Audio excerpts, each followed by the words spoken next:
Bonjour. Je voudrais qu'on parle de l'esclavage. La traite des esclaves. La traite négrière. En Afrique. La traite des Noirs. Elle s'était déroulée de trois façons dans les siècles passés. Il y avait la traite des esclaves à l'intérieur de l'Afrique, c'était la traite interne. Et puis il y a eu la traite vers l'Arabie. Donc on prenait les Noirs pour aller les faire travailler en Arabie. Et enfin la traite transatlantique qui prenait les Noirs vers les Amériques. Mais celle dont on veut parler, c'est celle qui était interne. Les Africains qui étaient enlevés dans une région pour être exploités dans d'autres régions. Mais d'une manière générale, la traite des esclaves ou l'esclavage est banni, interdit dans toutes les régions du monde. Mais là, je constate que elle est encore en vigueur au Katanga.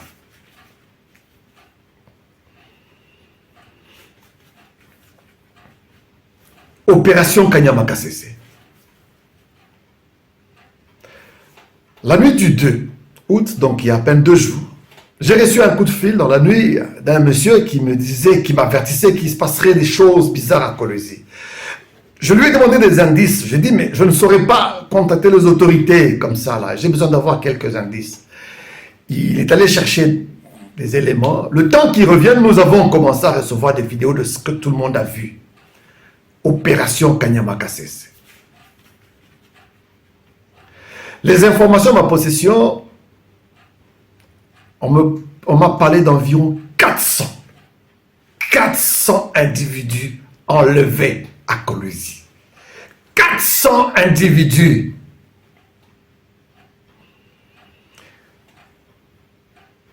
Ils ont été brutalisés.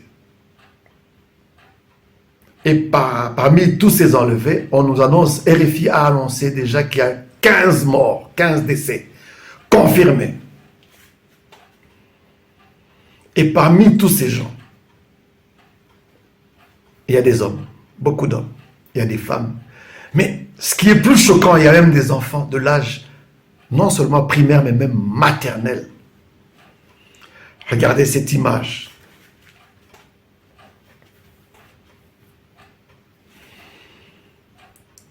Ça ne se justifie pas. Cette opération est menée par la police nationale congolaise. Voilà pourquoi j'ai toujours dit qu'au Congo, il y a une double citoyenneté. L'opération Kanyama-Kasese s'est déroulée à Kinshasa. On a vu comment ça s'est passé. Les gens qui sont arrêtés sont traités en humains. Sont des hors-la-loi. Mais au Katanga, on va enlever des paisibles citoyens, des responsables de famille. On enlève des femmes, des mamans, on enlève même des enfants. Nous sommes citoyens de second rang dans ce pays, le Congo.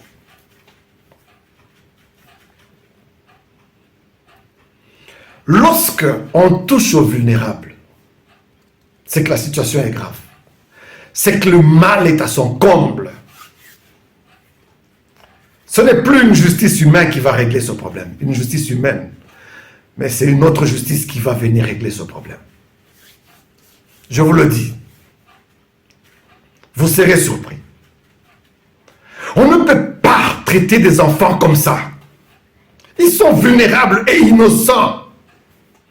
Si l'État ne peut même pas protéger cela, si les lois du Congo ne peuvent pas protéger tous les citoyens de la même façon, et qu'on va jusqu'à toucher aux vulnérables, innocents, il y aura une justice qui viendra d'ailleurs.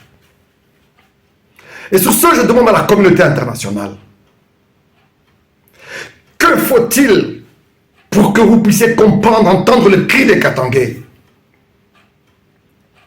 Que faut-il, en quelle langue devrons-nous parler? Vous avez toutes les preuves.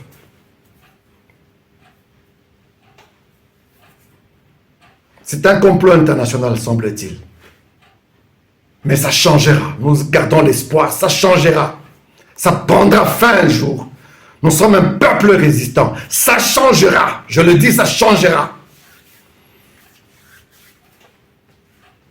Souvent, je dénonce, je dis que la criminalité, le banditisme au Katanga, c'est l'État congolais qui est à la base. Là, vous avez la preuve. Regardez dans ces vidéos comment on est en train de battre ces citoyens. Qu'ont-ils fait? Ils n'ont pas été jugés. Pourquoi on les bat comme ça? Même les animaux ne mériteraient pas ça. Pourquoi ça? Pourquoi ça? La police nationale congolaise. Mobutu disait qu'il fallait supprimer les Congolais, les Katangais. C'est ce qui se passe aujourd'hui. La criminalité au Katanga, c'est l'État congolais qui est responsable. Il y a eu un ordre donné pour qu'il se passe ce qu'on vient de voir dans toutes ces vidéos. Ce qui s'est passé à Kolwezi, l'opération Kanyama Kasese, tel que ça s'est passé. À Kolwezi, il y a eu un ordre donné.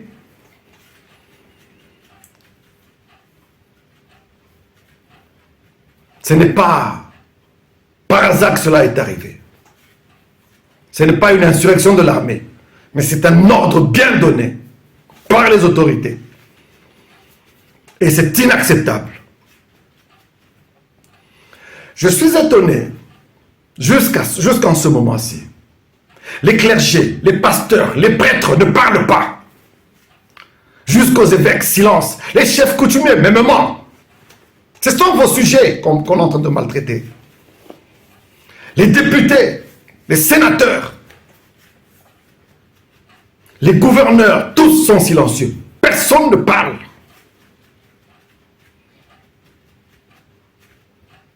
Nous sommes sur notre terre. Nous ne sommes pas un peuple venu d'ailleurs. Nous sommes natifs, nous sommes autochtones de cette terre. Nous devrions être traités différemment. Ça changera. Vu que vous avez touché aux vulnérables, vous serez surpris. Vu que vous touchez aux enfants, vous ne savez pas de quel côté la justice tombera. Mais il y aura une justice, je l'annonce. Ces enfants ne méritent pas ce que vous leur faites là. Vous serez surpris, même les femmes. Tous ces morts-là, les avez-vous jugés? Pourquoi les sanctionner avant le jugement? Et pourquoi les avoir enlevés?